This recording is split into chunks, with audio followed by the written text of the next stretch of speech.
Hello. Today I think I'm going to talk about love. I know, gooey. Oh, isn't it nice? Gooey. What's gooey? I mean, the Bible says God is love, and in a sense, what love is meant to be, or what we would like love to be, or what I would like love to be, is this kind of mutual acceptance between two people, and through that acceptance you kind of heal all the darkness and the trauma in us. It's like getting our grotty bits kissed, you know, like the bits of us that we want to hide and keep away, brought out into the light in front of another person, and they say, yeah, that's okay, I love that, I dig that, you know. In a sense, the act of sex and a lot of the sexual activities people engage in epitomise this. Like in cunnilingus, what you're doing to each other is you're taking the bit of yourself that you keep covered up and hidden away all the time, and you're letting another person get their face right up in it, you know, get really close and intimate with it. And it's like being accepted in your entirety on a physical level.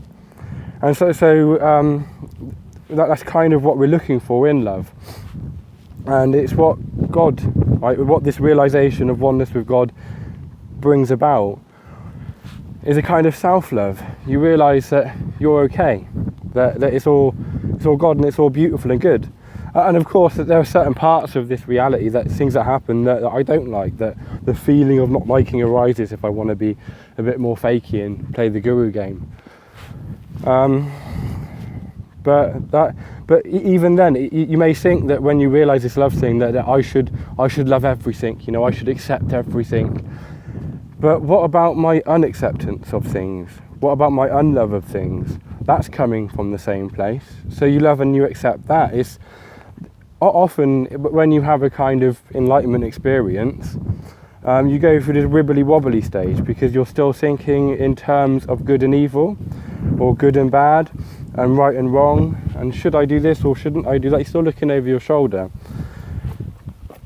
And that wibbly wobbly stage is typified by that. So you realise that everything is love, everything is one, and everything is accepted, and then the mind turns that into a command.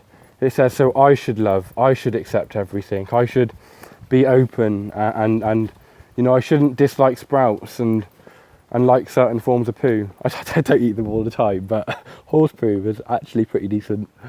I'll be quite safe in a drought. I'll just squeeze out horse shit and drink that.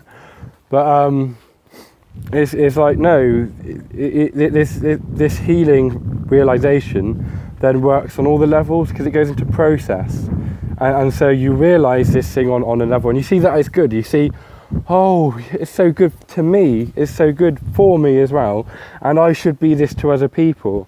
And then you try and you fail, as you do whenever you try a lot of things, and because you can't fake a love that isn't there, you can't fake you can fake a feeling, you can give the external kind of performance of that emotion, but you can't actually make it happen in you if it's not there already.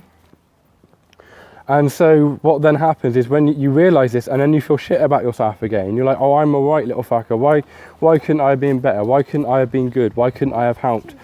And then this realisation, everything's all okay and everything's already accepted, and it just is, goes onto that level as well, and you're like, oh, it's because I'm just a certain apparent object in this reality that comes up, this thing called Chris Jack, comes out of nowhere and it goes into nowhere, and its shape is partially physical, you know, it's got a certain extension, but that shape also defines its character and what it is, and you can't be other than what you are.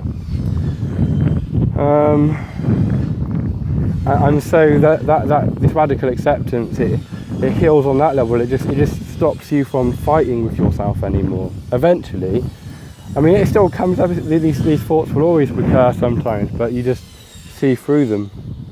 Anyway, goodbye.